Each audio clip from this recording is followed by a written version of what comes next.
नमस्कार, मैं हूं अंजलि और आप देख रहे हैं न्यूज टुडे। तो चलिए शुरुआत करते हैं आज की प्रमुख खबर से। किसान नेता रवि आजाद ने की करनाल किसान आंदोलन में किसानों से बात। जानिए कौन कौन सी मांगों पर बनी सहमति। करनाल किसान आंदोलन की हुई ऐतिहासिक जीत, अफवाहों पर ध्यान न दें, यह कहना है रवि आजाद का। साथियों, जय किसान, मैं रवि आजाद। साथियों, पिछले 5 दिनों से करनाल के लघु सचिवालय पर जो आंदोलन चल रहा था, आज उसकी बड़ी जीत हुई है। आज का दिन किसानों के लिए विजय का दिन है और फिर एक बार हिसार की तरह, टोहाना की तरह, रोहतक और सिरसा की तरह करनाल में एक नया इतिहास रचा गया है। साथियों, हमारी करनाल किसान आंदोलन की मुख्य 3-4 मांगे थी, जिसमें सिर फोड़ने के आदेश देने वाले SDM Ayush Sinha, inspector DSP, तमाम दूसरे पुलिसकर्मियों के ऊपर कार्रवाई। दूसरी हमारी मुख्य मांग थी शहीद सुशील काजल जो किसान हैं उनके परिवार को नौकरी और 25 लाख की आर्थिक सहायता। और तीसरी हमारी मांग थी घायलों को आर्थिक मदद और तोड़ी गई गाड़ियों के नुकसान की भरपाई। ये हमारी मुख्य मांग थी। आंदोलन लगातार मजबूती की तरफ बढ़ रहा था और हरियाणा सहित आसपास के प्रदेश अगले निर्णय का, फैसले का इंतजार कर रहे थे।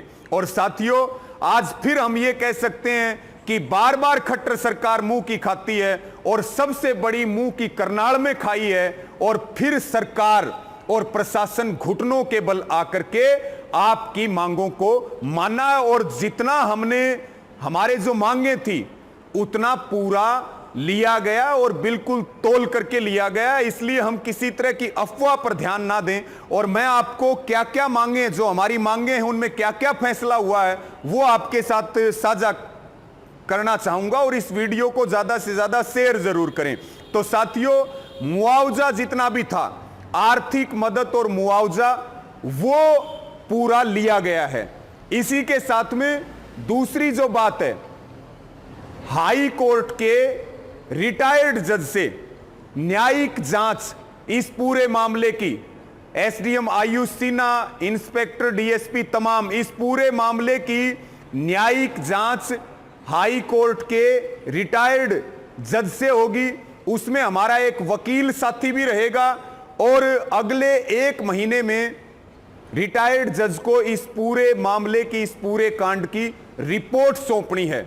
इसमें यह सवाल भी उठ रहा है कि मुकदमा दर्ज करने की मांग थी, लेकिन संयुक्त किसान मोर्चा के तमाम नेताओं ने सारे वकीलों से, लीगल टीम से सलाह करके कि एफआईआर दर्ज हुई तो सरकार किसी भी समय उसको कैंसिल कर सकती है, लेकिन न्यायिक जांच रिटायर्ड जज की देखरेख में, उनकी अध्यक्षता में होगी। फिर मुकदमा दर्ज होगा तो उसको सरकार या एसपी उसको रद्द नहीं कर सकता। इसलिए यह फैसला लिया गया और जज भी 5 जजों की लिस्ट संयुक्त किसान मोर्चा की तरफ से सौंपी गई है। उनमें से एक जज जांच करेंगे जो निर्भीक माने जाते हैं, बेदाग माने जाते हैं, ईमानदार माने जाते हैं, रिटायर्ड जज। तो यह बात हम क्लियर कर लें कि एफआईआर से भी बड़ी जीत न्यायिक जांच में है। और जब तक न्यायिक जांच चलेगी तब तक एसडीएम आयुष सिन्हा को जबरन छुट्टी भेज दिया गया है। यह बहुत बड़ी बात है। आप इसका पता कर लीजिए कि सस्पेंड से ज्यादा ड्यूटी पर होते हुए जबरन घर भेजना, यह अधिकारी की नौकरी में एक बहुत बड़ा कलंक है। दूसरी बात साथियों, मुआवजे की आपको बताई, वो पूरा लिया गया। नौकरी का जो मामला है, बार बार ये चीजें आ रही है कि कुछ अफवाहें फैल रही है, कुछ सरकार की आईटी सेल फैला रही है, कुछ हमारे साथी मिसगाइड होकर के इस तरह की चीजों को चला रहे हैं। हमारे पास भी लगातार फोन आ रहे हैं। वो भी हम स्पष्ट कर दें कि नौकरी एक मांगी गई थी और नौकरी डीसी रेट पे जो नौकरी मिलती है वो मिलती है ठेकेदारी प्रथा से, यानी कि ठेकेदार की प्रथा से वो नौकरी मिलती है। उसका सरकार के पास कोई रिकॉर्ड नहीं होता, लेकिन ये सैंक्शन पोस्ट के ऊपर एक की बजाय 2 नौकरियों का समझौता हुआ है शहीद परिवार के लिए।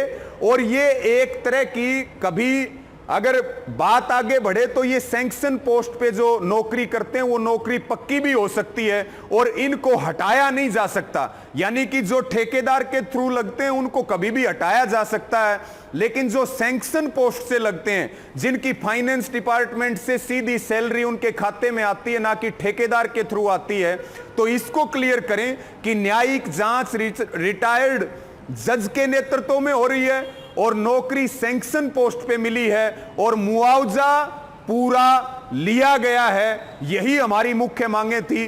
साथियों, आज फिर खट्टर सरकार घुटनों पर आई है, फिर प्रशासन घुटनों पर आया है और जैसे हम हमेशा कहते हैं किसान हमेशा जीतता है, कभी हारता नहीं है। ये बहुत बड़ी जीत है, ऐतिहासिक दिन है, ऐतिहासिक फैसला है। किसान आंदोलन कई गुना मजबूत हुआ है। खबरों में अब तक के लिए बस इतना ही। मिलते हैं फिर ऐसे ही किसी बड़ी खबर के साथ। तब तक के लिए नमस्कार और देखते रहिए न्यूज़ टुडे।